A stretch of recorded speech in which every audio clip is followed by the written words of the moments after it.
प्रणाम भारत, जय Shri Ram, Vande Mataram. The Lucknow dialogues पर आप सभी का बहुत-बहुत स्वागत है। जाकी रही भावना जैसी, प्रभु मूरत देखे तिन तैसी।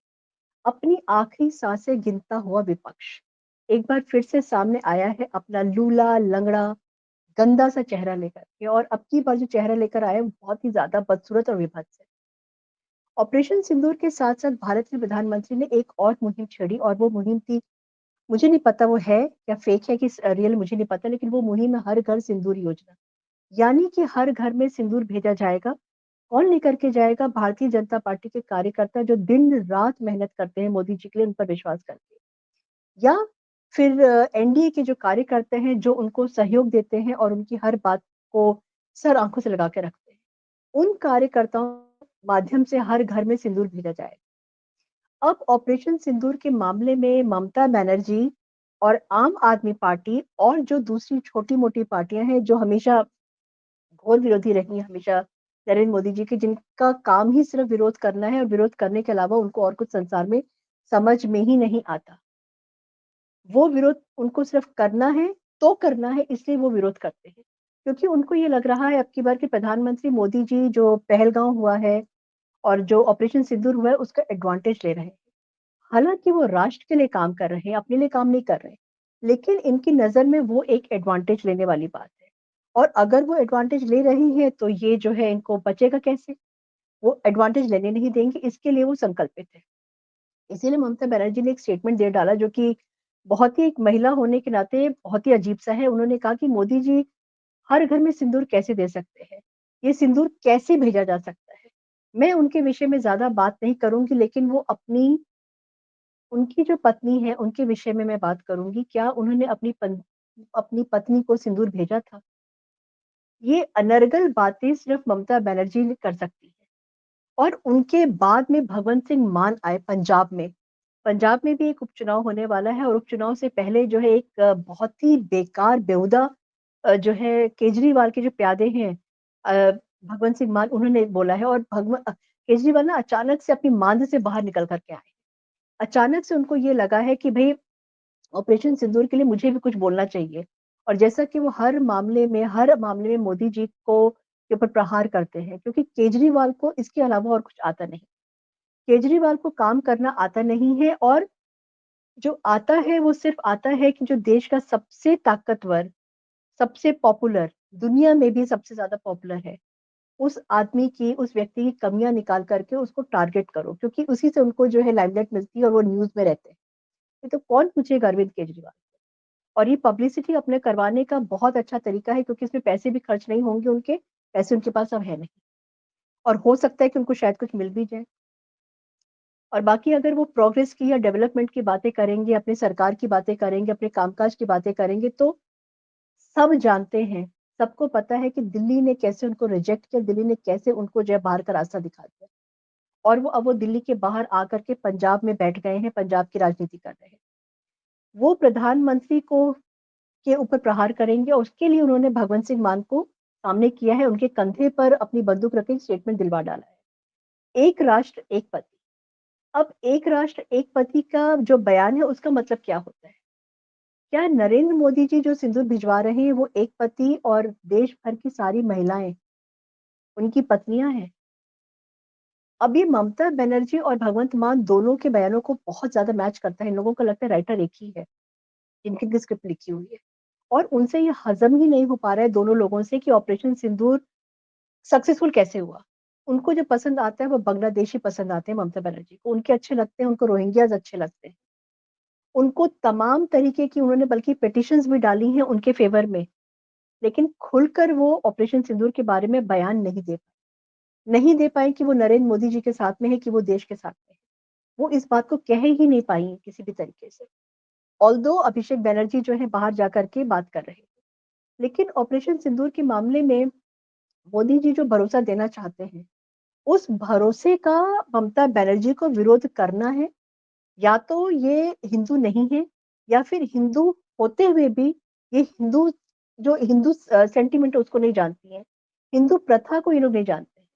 हिंदू प्रैक्टिसेस को ये नहीं जानते और उसको हिंदू प्रैक्टिस को खत्म करना चाहते हैं, देश भर में भ्रम फैलाना चाहते हैं।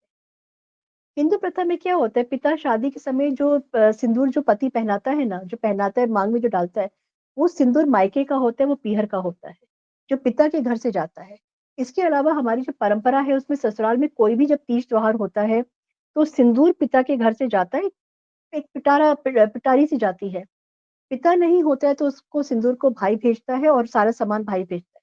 चाहे छोटा-मोटा तीज त्योहार हो या कोई फंक्शन हो, हर लड़की के जो घर वाले होते हैं उनके लिए कपड़े और सामान उनके भाई के घर से आता है, और कहने को आता तो वैसे बहन के लिए है, लेकिन बहन का जो पूरा परिवार है, उनको दिया जाता है। बहन के पूरे परिवार को सामान दिया जाता है, चाहे वो कपड़े हों, चाहे वो गहने हों या कुछ भी चढ़ावा होता है, कुछ धन भी होता है। लेकिन ये सारा बहन के लिए, इसमें निश्चित तौर पे 100% सिंदूर भी आता है।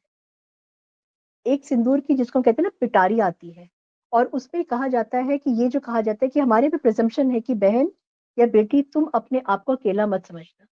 सिंदूर की रक्षा जो है हम करेंगे, मतलब तुम और तुम्हारे जो परिवार वाले, जो ससुराल वाले हैं, उनके ऊपर अगर कोई भी संकट आएगा तो हम हमेशा तुम्हारे साथ खड़े हुए दिखाई देंगे। ये लड़की वा के जो मायका होता है ना, उसका एक संकल्प होता है, उसका प्रण होता है। तुम्हारा मायका हमेशा तुम्हारे साथ खड़ा है, चाहे तुम्हारे पिता हो, चाहे तुम्हारे चाचा हो, ताऊ हो या परिवार के और बच्चे हों, तुम्हारा बड़ा भाई हो या छोटा भाई हो, सब तुम्हारे साथ खड़ा है। और उसके पीछे की एक प्रतिज्ञा होती है, एक प्रॉमिस होता है कि जब भी सिंदूर भेजा जाता है, जब भी सामान भेजा जाता है, चाहे वो कोई भी तीज त्योहार पे भेजा गया हो या छोटा-मोटा कोई भी फंक्शन हो या कोई भी फंक्शन कार्यक्रम अगर घर में होता है, तो उसमें ये भेजा ज़रूर जाता है। और उसके पीछे का जो इंटेंशन होता है, वो ये होता है कि ये पिता का संकल्प है। पिता ये संकल्प लेता है और इस बात स्टैम्प लगाता है अपनी, कि मैं तुम्हारा और तुम्हारे परिवार की हर हालत में रक्षा करूँगा। ऑपरेशन सिंदूर के बाद मोदी जी ने जब ये सिंदूर घर-घर भेजने का जो संकल्प लिया है, इसका सीधा-सा मतलब ये है कि मोदी जी एक पिता की तरह देश भर की महिलाएँ जो है ना, उनको ये आश्वासन देना चाहते हैं। उनको ये बताना चाहते हैं कि जब तक मैं हूँ, तब तक तुम्हारी और तुम्हारे सुहाग की रक्षा करना मेरी ज़िम्मेदारी है। मैं सुरक्षा सुरक्षा दूँगा। मैं जब तक हूँ, तब तक तुम्हारे परिवार को कष्ट नहीं होने दूँ।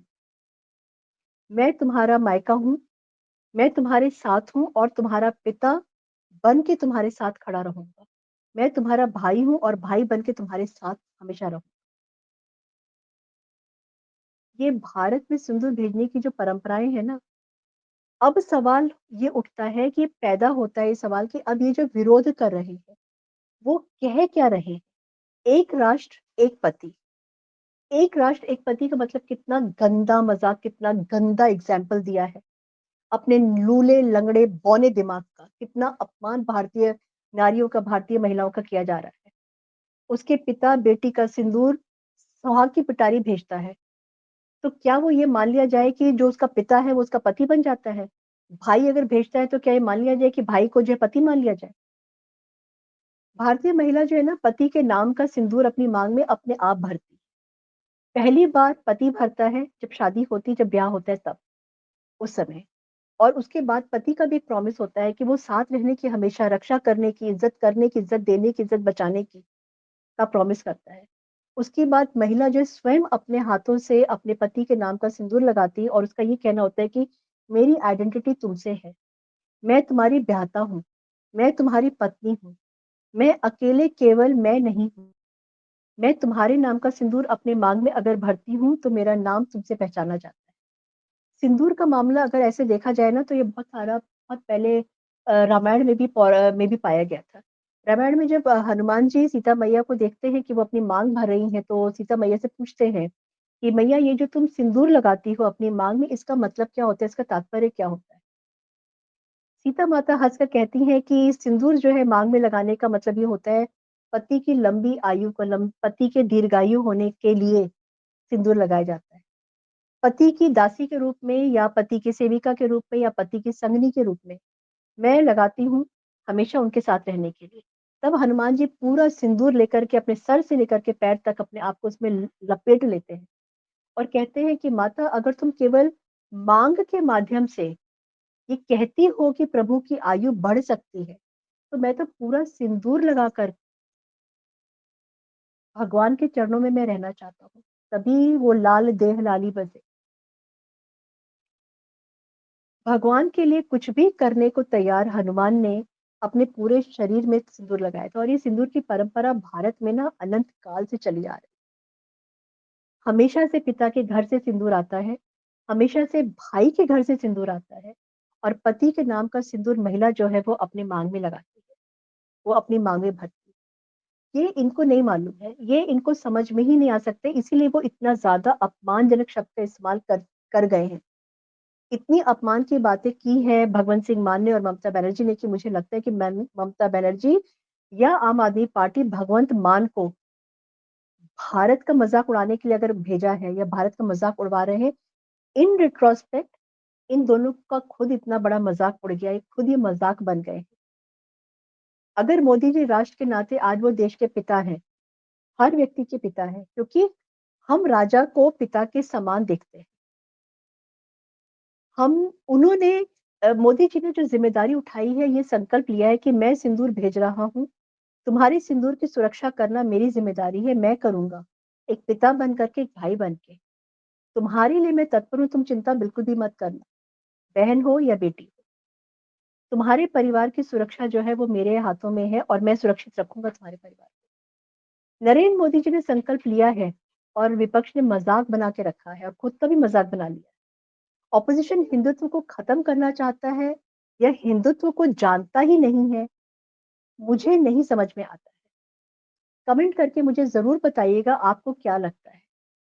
ये जो हरकतें विपक्ष कर रहा है, ये जो बातें विपक्ष कर रहा है, ये अपना कौन सा गंदा घिनौना चेहरा, अपना बौना दिमाग जो है वो हमारे सामने लेकर के आ रहा है।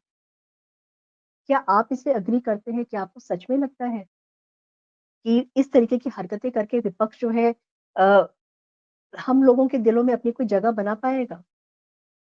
अब अब जाकर के इन लोगों ने भारतीय नारी को भी इन्होंने छेड़ दिया है। भारतीय नारी के कैरेक्टर पे इन लोगों ने इल्जाम लगा दिया है। क्या भारतीय नारी चुप रहेगी? मैं तो चुप नहीं हूं। आप चुप रहेंगे? आवाज उठाइए। Thank you so much. जय हिंद, जय भारत, भारत माता की।